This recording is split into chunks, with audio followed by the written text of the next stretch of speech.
So in this video I will like to talk about the muscles of the back, the pectoral region muscles, the scapulohumeral muscles, their attachments, their nerve supply, and some important things about it.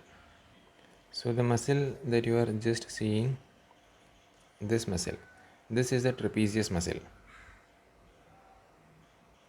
But this trapezius muscle, it is present on either side. That means it will be like this. But when the shape of the trapezius muscle is asked, it is triangular shaped because we have to take only the half, this region. So this is the trapezius muscle. So from this, the trapezius muscle is originating from here you can see this is a superior nuchal line. The medial one third, that is this one region, medial one third of the superior nuchal line. This is an external occipital protuberance. It extends down as the ligamentum nuchae. So this is the ligamentum nuchae. It is actually the continuation of the supraspinous ligament. Then you can see that it is originating from the spine of the C7 vertebrae, also from the spine of the spinous process of the T1 to the T12. That is the entire thoracic vertebrae, spinous process. So this is the origin of the trapezius muscle. That is superior nuchal line, medial one third, external occipital protuberance, ligamentum nuchae, then the spine of the C7, then spine of the T1 to T12. So here you can see the superior fibers. Its insertion is the superior fibers are inserting into the lateral one third of the clavicle. This is actually the scapula, and this is the spine of scapula. The clavicle is in front. Then you can see that the middle fibers, so these are the middle fibers, they run transversely and are inserting into the acromion process as well as the crest of spine. This is the acromion and this is the spine of scapula. So these are the lower fibers which go upwards and laterally, and it gets inserted into this is deltoid tubercle.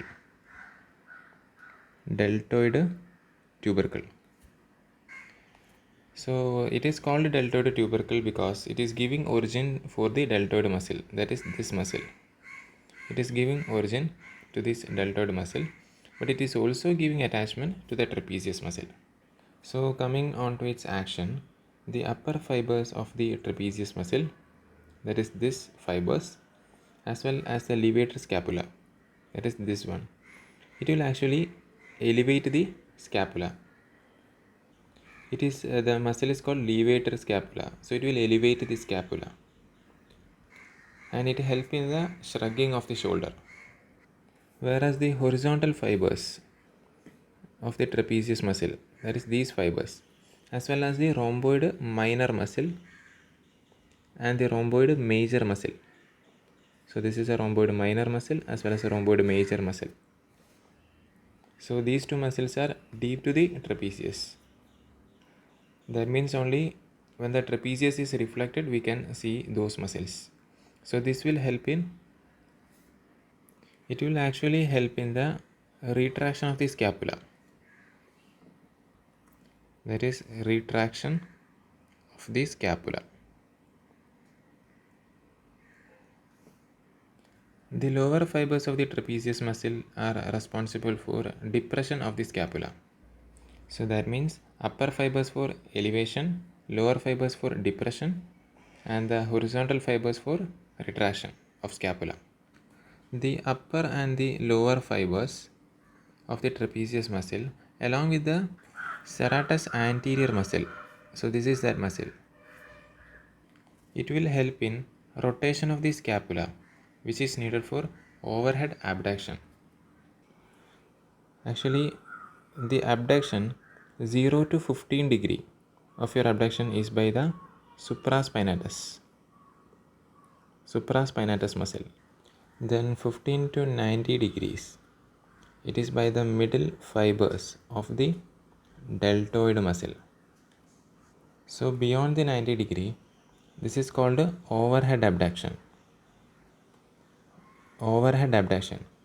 So here a rotation of scapula is needed. The scapula must be rotated.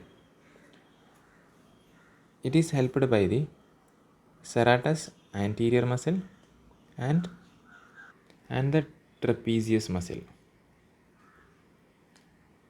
The nerve supply of the trapezius muscle come from the spinal part of accessory nerve, and but the proprioceptive, this is a motor supply of this muscle, whereas the proprioceptive fibers, it is taken by the ventral primary rami of C3 and C4. So the next muscle which I am gonna discuss is the latissimus dorsi muscle. As the name suggests, latissimus means wide and dorsi means in the back region. So it is a wide muscle which is present in the back region. This is actually the one half shown. The other half is on the other side.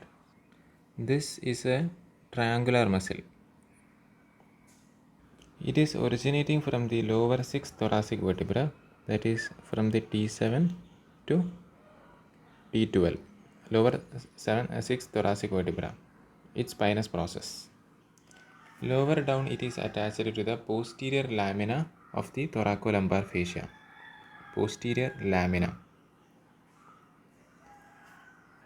To the lumbar as well as the sacral vertebra, spinous process indirectly, because between them there is a thoracolumbar fascia posterior lamina. So it is indirectly attached to the spinous process of lumbar as well as the sacral vertebra. That is here. This is actually the iliac crest, posterior part. So it is also giving origin from here. The muscle also take its origin from the lower 3 to 4 ribs as a fleshy origin. It also originates from the inferior angle of the scapula. Here we have the inferior angle. This is actually the inferior angle of the scapula. The insertion of this muscle is, so these are the horizontal fibers. The upper fibers are more horizontal, whereas the lower fibers are more vertical. And it go and inserted into, this is the humerus. So in front of the humerus there is the bicipital groove. So in the floor of the bicipital groove, it is getting inserted. There is one more muscle which is here, that is a teres major, and this teres major as well as this latissimus dorsi, they will form the posterior axillary fold. Now talking about its action, this muscle will help in adduction. It also help in the medial rotation. So this is the medial rotation. It also help in extension, that is movement of the hand like this. So this muscle, it is also involved in the forceful expiration. For example, cuffing, because the expiration is normally a passive process. In forceful expiration, this muscle can also be involved. This will also help during your climbing. So when you are climbing a tree, it will raise the body towards your arm. Its nerve supply come from thoracodorsal nerve. So it is thoracodorsal nerve. It is coming from the posterior cord of the brachial plexus. So brachial plexus I will be dealing detail in another video. So now let me stress that it is coming from the thoracodorsal nerve, root value C6 to C8. So the next muscle which I am gonna talk about is about the pectoralis major muscle. It is having two heads, that is a clavicular head as well as the sternocostal head. So this is the clavicular head and this is the sternocostal head. So the clavicular head is originating from the medial half of the clavicle, its anterior part. It is originating from the medial half of the clavicle. This is the clavicle bone. The sternocostal part is originating from the lateral half, anterior part of the sternum at the level of sixth costal cartilage. So this is the sixth costal cartilage and this is the sternum. It also originates from the second to sixth costal cartilage. Sixth costal cartilage. It is also originating from this. So this is the aponeurosis of the external oblique muscle. So this muscle, that is the external oblique muscle. So this is the aponeurosis of the external oblique muscle. The pectoralis major muscle also take origin from here. So this is the humerus from the front view and this is the intertubercular groove, because this is a greater tubercle as well as this is a lesser tubercle, and this is the intertubercular groove, otherwise called as bicipital groove, because bicipital groove, because the tendon of the long head of the biceps pass through it. So laterally we have the lateral lip of the bicipital groove and medially we have the medial lip of the bicipital groove. So here you can see this is the pectoralis major. It is attaching at the lateral lip of the bicipital groove, pectoralis major muscle. You can remember like this: PLT, from lateral to medial. So these are the insertion of the pectoralis major muscle at the lateral lip. In the floor, it is the latissimus dorsi muscle, and in the medial lip, it is the teres major muscle. This one, you can see it is teres major muscle. So one more thing to note is that this is a clavicular fibers which is forming the anterior lamina, whereas the sternocostal fibers, so they will form the posterior lamina. Here you can see the fibers originating from the higher aspect are going slightly down, whereas the fibers originating from the lower aspect is going slightly up. So this two lamina of the pectoralis major, it forms the anterior axillary fold. So the action of the pectoralis major muscle is, as these fibers are arranged like this, it will help in adduction, and the clavicular fibers, as they are arranged in front, it will help in flexion. As this is attached to the anterior to the shaft of humerus, it will help in the medial rotation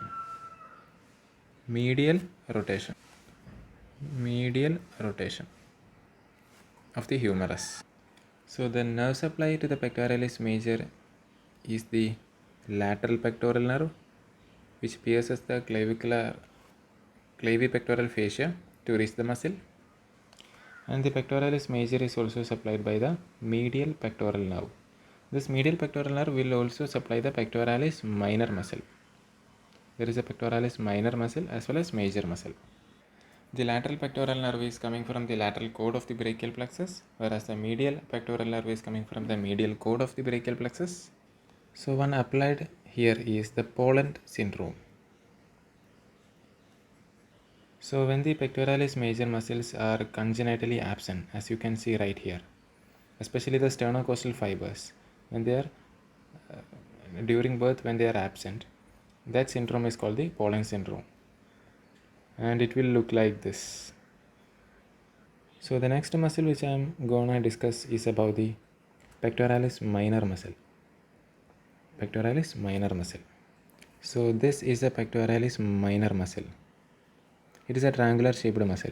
Actually, it is taking origin from the third, fourth, fifth ribs. It is actually present deep to the pectoralis major muscle. You can see this is the pectoralis major muscle. So it is present deep to the pectoralis major muscle. And this tendon of the pectoralis minor muscle, it is going and attaching to the medial border of the coracoid process. So this is a coracoid process.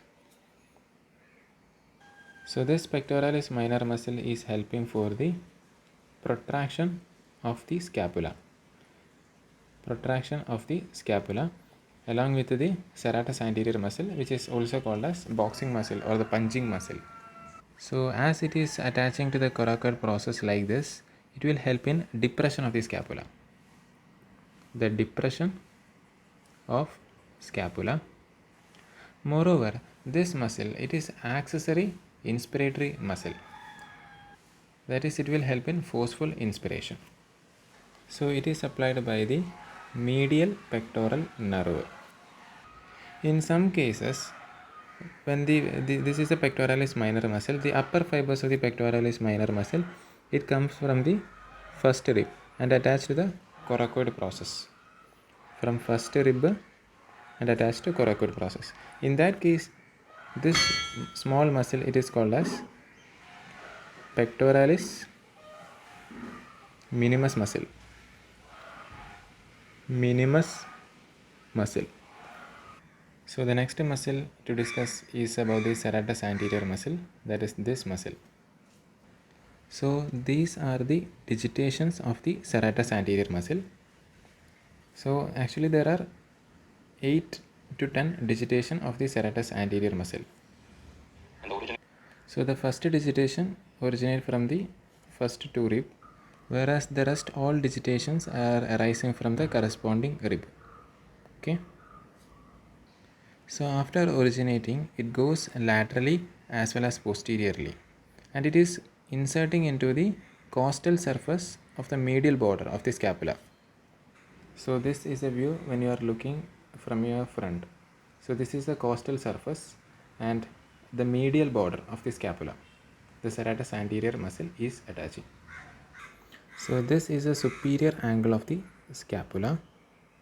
The first two digitations, 1 and 2 digitations, is inserting here, whereas the third and fourth digitation, it is inserting at the medial border of the scapula, whereas the lower digitations, it is inserting at the inferior angle of the scapula. Inferior angle of the scapula. This serratus anterior muscle, it is called as a boxing muscle because it is used for punching or pushing. So this muscle will help in the protraction of the scapula along with the pectoralis minor muscle. As it is inserted into the medial border of the scapula, it keeps the medial border along with the chest wall.